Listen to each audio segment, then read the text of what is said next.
For our time of silence, I encourage you to find a comfortable seat, something that will allow you to be grounded, centered, and present, and to come fully into this moment and this place.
God bless every step. God bless the earth. God bless every step. God bless the earth. God bless every step. God bless the earth. God bless every step. God bless the earth. God bless every step. God bless the earth. God bless every step. God bless the earth. God bless every step. God bless the earth. God bless every step. God bless the earth. God bless every step. God bless the earth.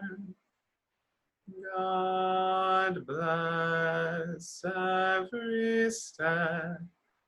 God bless the earth.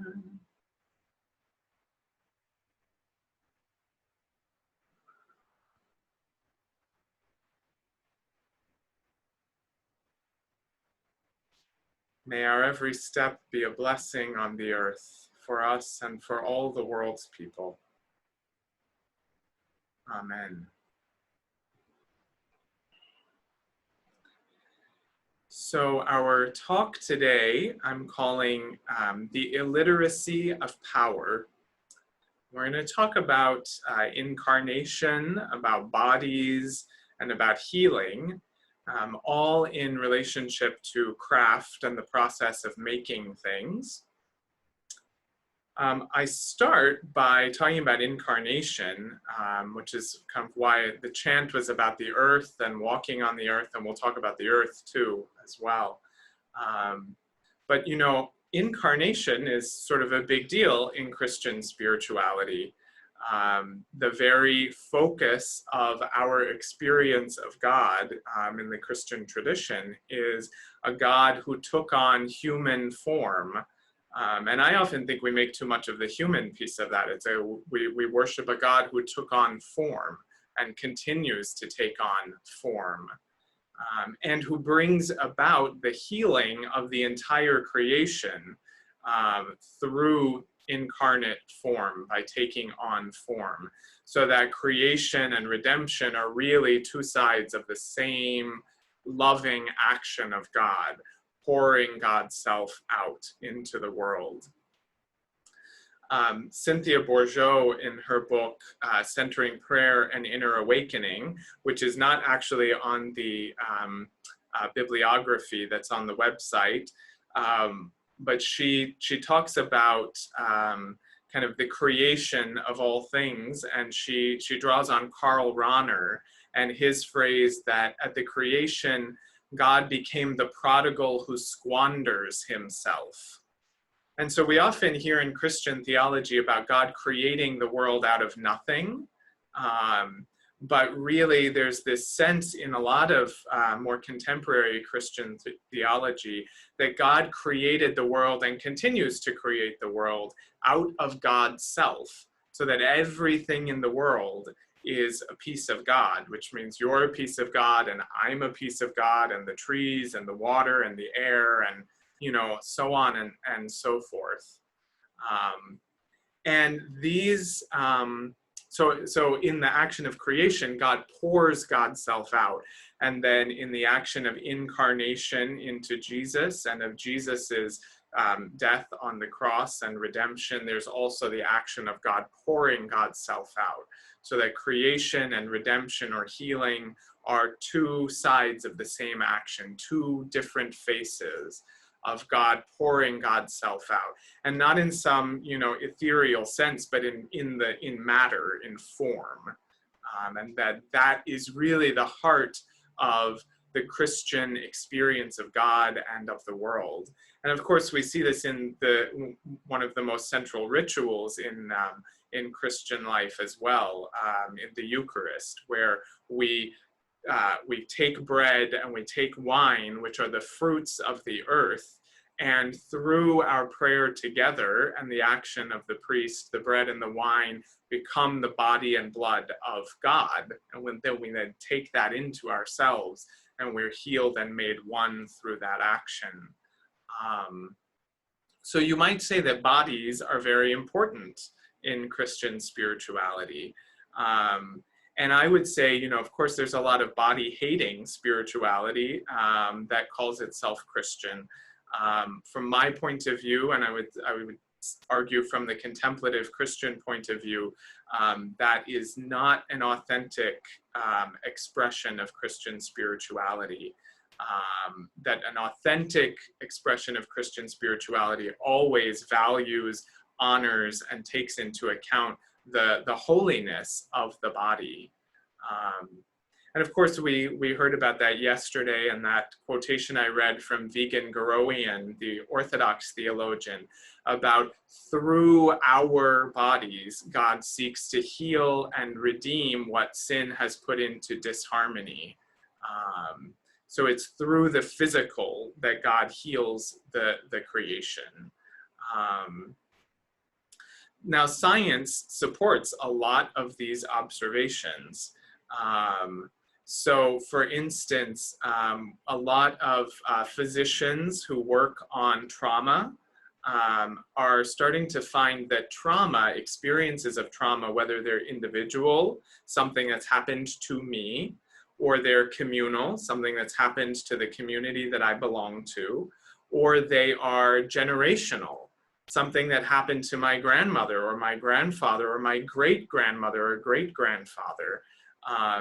That experiences of trauma are encoded in the cells of our body, so that I am carrying around within my body not only the things that have happened to me, but the things that happened to my parents and the things that happened to their parents and that happened to their parents for generations and generations and generations.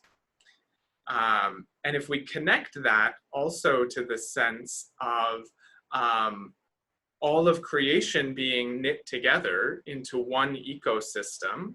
So I'm going to digress for a moment here. If you know anything about trees and forests, and if you don't, there's a wonderful book on this called The Hidden Life of Trees, or The Secret Life of Trees, something like that.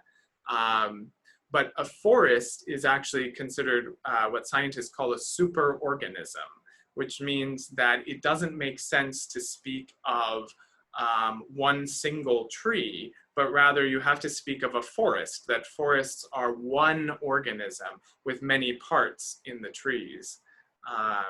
And actually that forests care for their young, and they individual trees will alert one another to danger and share resources and all this kind of thing. Well, you can look at the entire Earth community as one superorganism, right? So that we are all joined and knit together in one body. So obviously that has Christian resonances, but it also has scientific resonances. And this is where our scientific understanding is catching up to our religious understanding. And in many ways, our religious understanding is having to catch up now with our scientific understanding.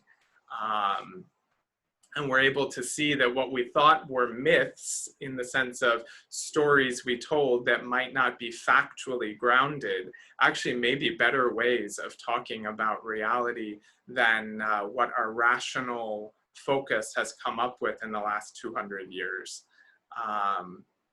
But so to get back to the point I'm making about trauma, is that if trauma is both individual and communal and is encoded in our bodies, then the trauma of the entire Earth community is also encoded in our bodies, right? If we're not separate from one another, either through nature or through grace, then what has happened to my brother or sister is also encoded in my body.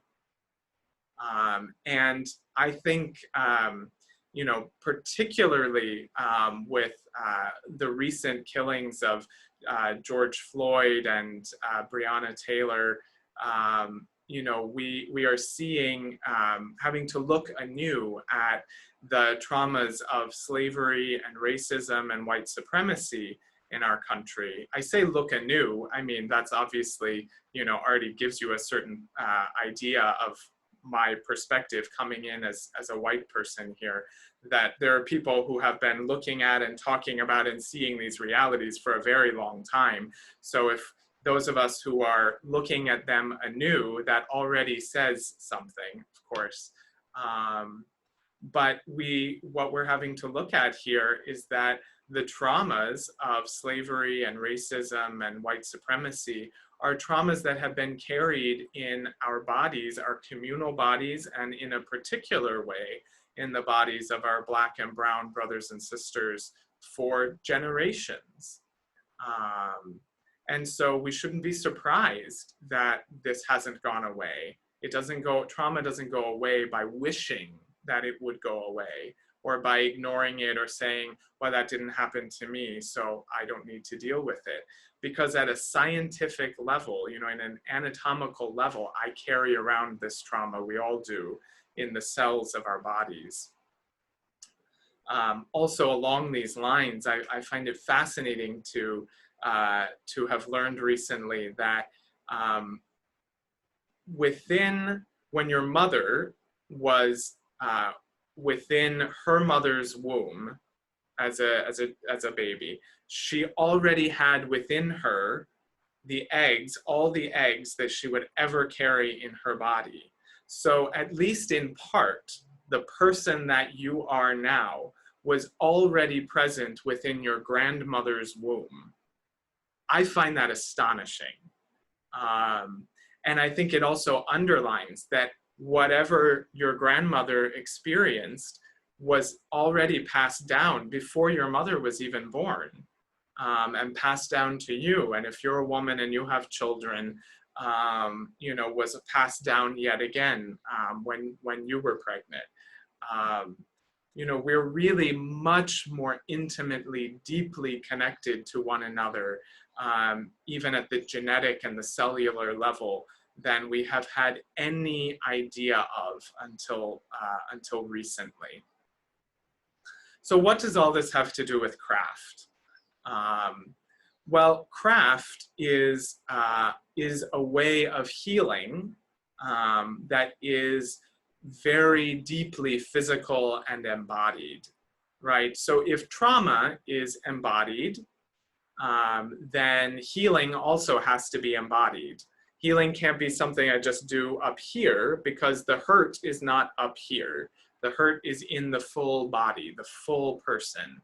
And so if trauma is embodied, healing has to be embodied.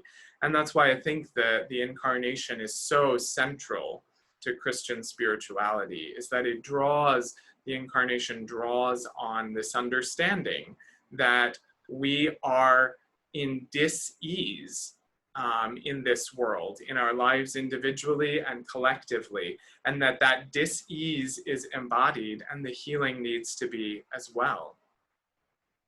Craft has a central role to play in this process of healing.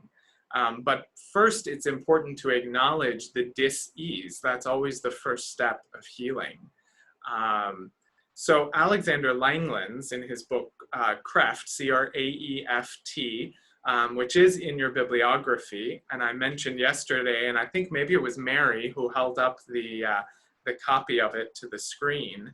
I'm going to read you a long quotation from him, so bear with me. He says, "Against a rising tide of automation and increasing digital complexity, we are becoming further divorced from the very thing that defines us. We are makers, crafters of things. When our lives once comprised an almost unbroken chain of movements and actions as we interacted physically with the material requirements of our existence, today we stare at screens and we press buttons. When we made things, we accumulated a certain kind of knowledge. We had an awareness and an understanding of how materials worked and how the human form has evolved to create from them. With the severance from this ability, we're in danger of losing touch with a knowledge base that allows us to convert raw materials into useful objects, and hand, eye, head, heart, body coordination that furnishes us with a meaningful understanding of the materiality of our world. We must never lose sight of the fact that the most intelligently designed, the most versatile, and the most complex piece of kit we have at our disposal is our own body. As John Ruskin put it in 1859, in our hands we have the subtlest of all machines. He says, we are in danger of losing touch with a knowledge base that allows us to convert raw materials into useful objects, and coordination that furnishes us with a meaningful understanding of the materiality of our world. And again, at the beginning of that quotation, we are becoming further divorced from the very thing that defines us. Our lives once comprised an almost unbroken chain of actions as we interacted physically with the material requirements of our existence. Today, we stare at screens and press buttons. Now, I realize the irony of we're all sitting here staring at a screen right now, but many of us, I'm not because I'm talking to you, but many of us are also doing things with our hands besides pressing buttons at the moment. But I think Langlands points out really one of the great crises of the time in which we live. Obviously, digital media has enormous benefits for us. I mean, it's brought us together here and now. It will make these talks available to those who couldn't be here today. But I also have to wonder, as our lives become more digitally focused and less physically focused, what happens to our understanding of the incarnation and of the healing that comes from it? I don't know that we can really heal by staring at screens and pressing buttons. it's not that that can't play any part in our healing. I mean, hopefully our coming together today plays a part in healing for all of us and for our wider world. But it can't stop with the digital. It can't stop with the virtual. Another quotation for us that's not in your bibliography, so I will update the bibliography to put this in there. It is in the essay that is on the website. This comes from Robin Wall Kimmerer, who is a Native American botanist at the University of New York in Syracuse, State University of New York in Syracuse. She has an incredible book called Braiding Sweetgrass, where she brings together indigenous wisdom with scientific knowledge. So in an essay called Learning the Grammar of Animacy, she writes that the animacy of the world is something we already know, but the language of animacy teeters on extinction. Our toddlers speak of plants and animals as if they were people, extending to them self and intention and compassion until we teach them not to. When we tell them that the tree is not a who, but an it, we make the maple an object. We put a barrier between us, absolving ourselves of moral responsibility and opening the door to exploitation. Saying it makes a living land into natural resources. If a maple is an it, we can take up the chainsaw. If a maple is a her, we think twice. So I realize those are two long quotations back to back, but I think they pair together and the two ideas pair together. What Langlands is getting at is that what is intimately human about us, and one of the things that's most intimately human about us, is that we make things. And his whole idea of creft, C-R-A-E-F-T, and the reason he uses that word instead of craft, the more contemporary form of the word, is that creft is not just making things, but it is the wisdom and the knowledge of how to turn natural materials into something useful. So it's not only my knowledge, but it's the knowledge of my ancestors, of my community, that has been passed down to me. And it emphasizes a way of being in relationship with the natural world that is based upon knowledge and wisdom. And he sees us losing that knowledge with our focus on digital media and the virtual world. When all we do is stare at screens and push buttons, we lose our understanding of our place within the natural world and of how to use the materials of the natural world to meet our material requirements. Well, Wall Kimmerer adds the spiritual level onto our diminishing understanding of our relationship with the natural world. If we are not in relationship with the natural world, then the maple becomes an it rather than a her. You know, then I look at the world around me and I see natural resources. I look at people who are different than I am and I see a commodity that can be exploited rather than a person to be in relationship with. And that has disastrous consequences, not only for the human community, but for the whole earth community. Craft is an antidote to this disembodied experience. So to take an example from my own practice and my own life, at this point, I have made a great number of the clothes that I wear. So I know I know the true cost of a button-down shirt.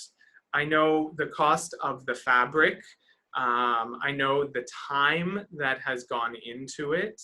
I know the amount of skill it requires to make a shirt.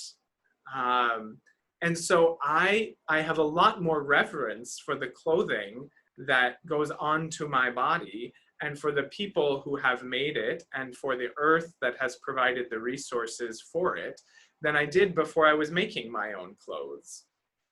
I take care of my clothes in a way that I didn't before. If I have spent 20 or 30 hours making a shirt and have paid the money for the fabric or dyed the fabric myself, I've cut it out, I've sewn it together, all of that, then I'm not just going to throw it away when it gets a hole in it. I'm going to take care of it. I'm going to wash it so that it lasts longer. I'm going to mend it when it is starting to come apart. And then because I have put so much time in both the production and the maintenance of that piece of clothing, it is imbued with a depth of meaning that it didn't have before. Then when it does finally wear out, I'm not going to just throw it away. I'm going to cut it up and I'm going to put it in a quilt so that I can continue to have a relationship with that piece of fabric. And that fabric will last for a long time. When we live in the kind of way that Kimmerer is suggesting, that Langlands is hoping for, and that our practice of craft encourages, we find actually that our relationships with the natural world and with ourselves are deepened. So that we don't look around and see natural resources. We look around at the world around us and realize that, oh, this is our home, that the natural world provides everything that we have. It provides everything that we need in great abundance. And we can't trash it because this is the only home we have. If we fill it up with trash and we use up its resources, they will be gone and we will not have a home anymore. At another point in her book, Kimmerer talks about the difference between the settler's mindset or the colonial mindset and the native mindset. And she says that a settler or a colonist comes to a new land, looks around, and sees resources to exploit and to send home again. Whereas a native person looks around and sees a home and thinks, oh, I need to take care of this place that I live because this is my home. Many of us these days, probably most of us, have the settler or the colonial mindset, where we somehow think there's another home that we can go to when this one is used up. And that's simply not true. I need to pause for a second.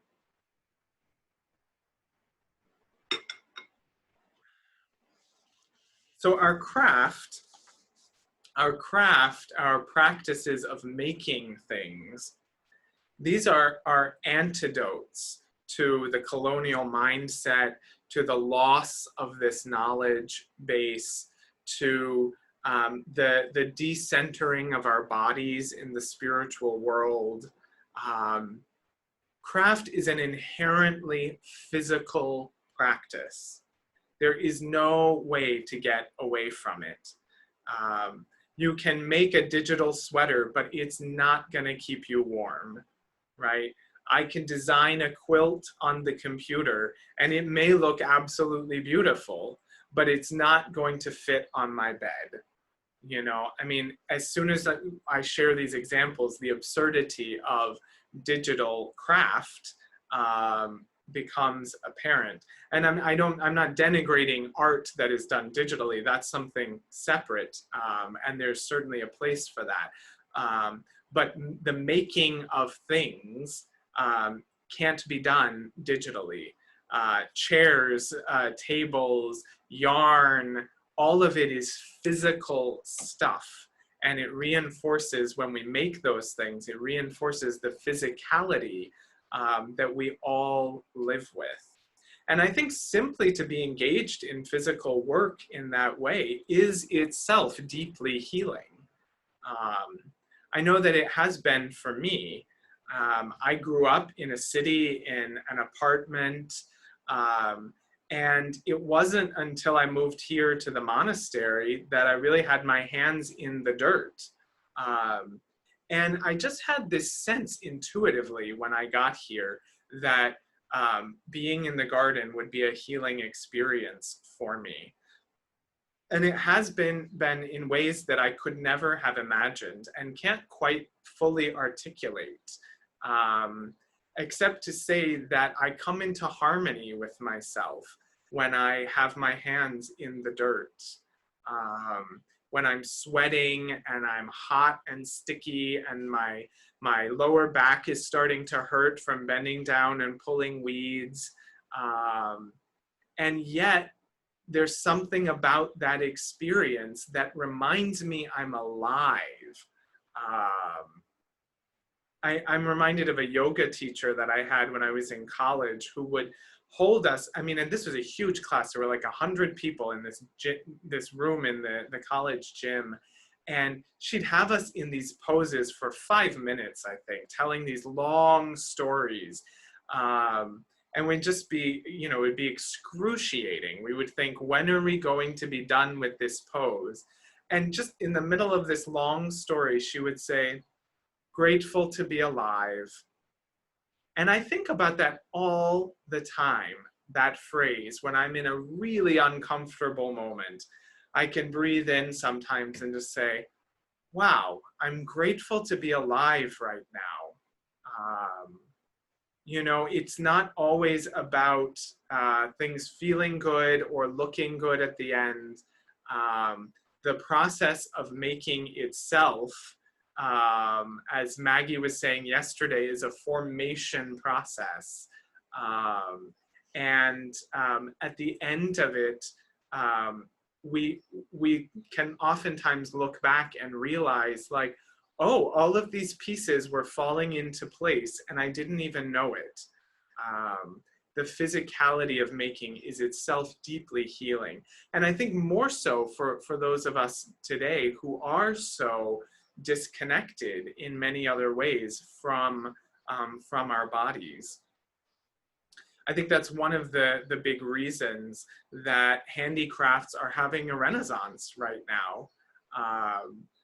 People are craving a connection that with a process of making.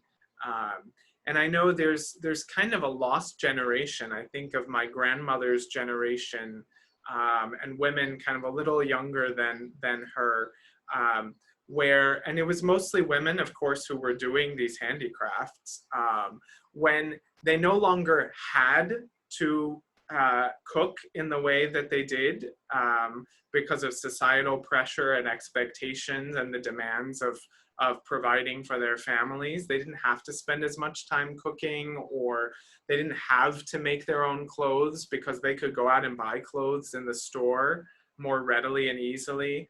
And I think many of those, mostly women from that generation, dropped handcrafts.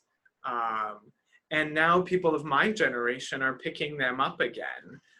So I never learned from my grandmother how to do crafts. I did learn how to cook from her, but I didn't learn how to sew or knit or anything like that from her. So I think people of my generation are recognizing, oh, I don't have to do this to survive, but I need to do it for the spiritual nourishment that it offers me. Peter Korn, who we heard from yesterday, he gets at this idea in his book, Why We Make Things and Why It Matters. And again, this is in your bibliography. He says, in the workshop, wishing just won't make it so. The craftsman is forced to come to terms with the physical properties of materials, the mechanical properties of tools, and the real capacity and limits of his own dexterity, discipline, and imagination. In this way, craft's materiality imposes cooperation on the sometimes discordant factions of the mind. By necessity, it reconciles the desire to interpret the world in ways that are emotionally gratifying with the countervailing need for accurate information to facilitate effective decision-making. Thus, the holistic quality of craft lies not only in engaging the whole person, but in harmonizing his understanding of himself in the world. And I apologize for all of the male-centered language in these quotations. I'm reading them as the author wrote them, and I wish they had written them differently, but they wrote them the way they wrote them.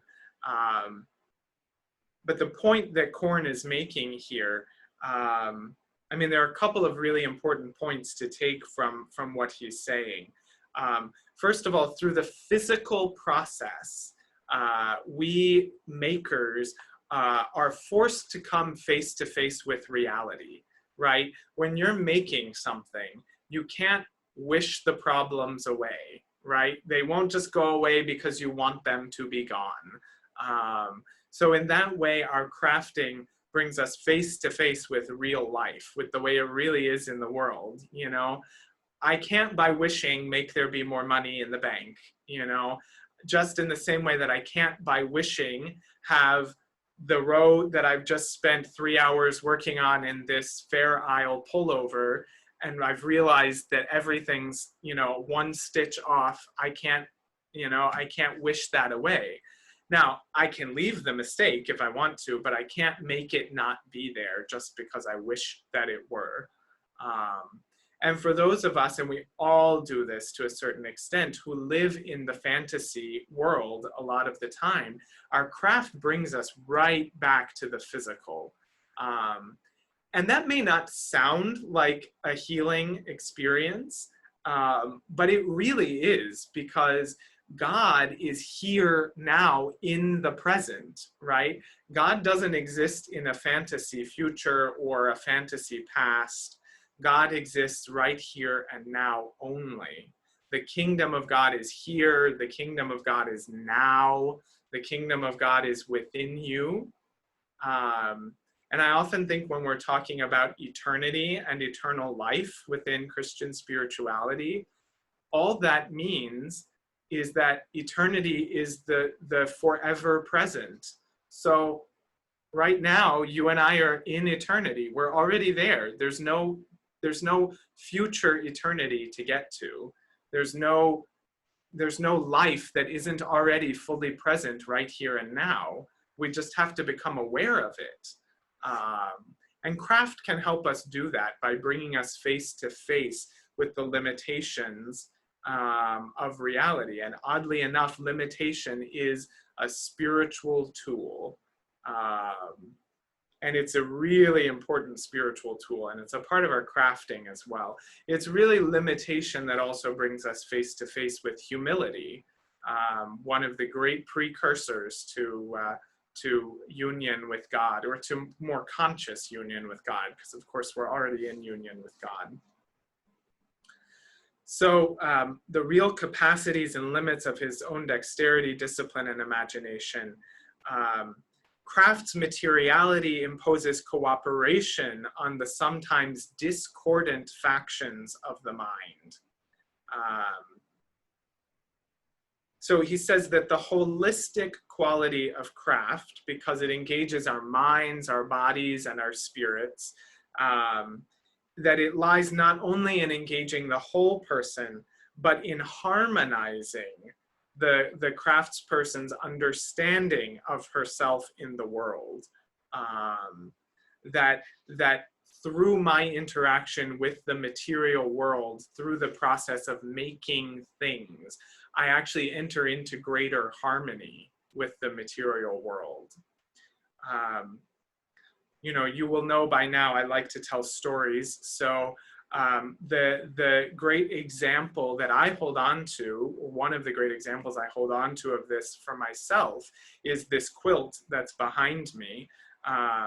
You'll notice it's a different quilt. This is actually finished from the one that I showed yesterday. And this is the quilt I did mention yesterday that is made out of altar linens that I dyed using natural materials from around the property. I think you can see right here, this piece, you can sort of see the embroidery of a cross on it. That's from a corporal or something that was on the altar. And so what I did was I took these pieces of material that had been used for who knows how many years in the most central act of worship of the Christian community, the celebration of the Eucharist. And when they couldn't be used in that service anymore, instead of throwing them away, I took them, and they seemed too precious to just kind of cut up and sew into something else on their own. So I took, over the course of about a year, different materials from around the grounds and our food waste, and dyed a bunch of the materials. So there was coffee, acorns, avocado pits, sumac, dahlia. I can't think of everything else that went into it. And then I sewed all of these together and made a quilt top that I then quilted together. This project brought me into harmony. It brought me into harmony with myself, yes, but in a very real way into harmony with my community, who provided not just the materials, but also the kind of larger community of our guests, who ate a lot of the food that is now in this quilt, with all the people who have worked on the grounds over the years. I mean, this is an object of harmony to me, and has a depth of meaning. And it was a very healing process to make that. So, you know, I think that craft is deeply healing because of the harmonizing effect on body, mind, and spirit, because it connects us with the physical world. And it also slows us down, right? So that's a really important act of the process that's worth mentioning. You know, we live in a lightning fast world, and quilts and sweaters and furniture and all of that, it cannot be made quickly. It has to be made slowly. It's going to take a long time to make. And when we can allow ourselves to slow down and enter into that still place, that's eternity, right there. To be in that slow, abiding now, that's eternity. And that's one of the most healing things that I can think of. So I've been talking for about 45 minutes now. I'm going to stop and give some space to all of you to share your own reflections and questions and the projects you're working on and anything else that comes up for you. But let's take a moment of silence to really connect with, I guess, with the question of what sort of healing do you need in your own life right now? And possibly how is craft a vehicle for that, or maybe not. I mean, maybe that doesn't have anything to do with it. But take a moment to reflect on that. What sort of healing are you needing individually or communally right now? So we'll have a moment of silence. I'm going to stop the recording and then we can have some sharing.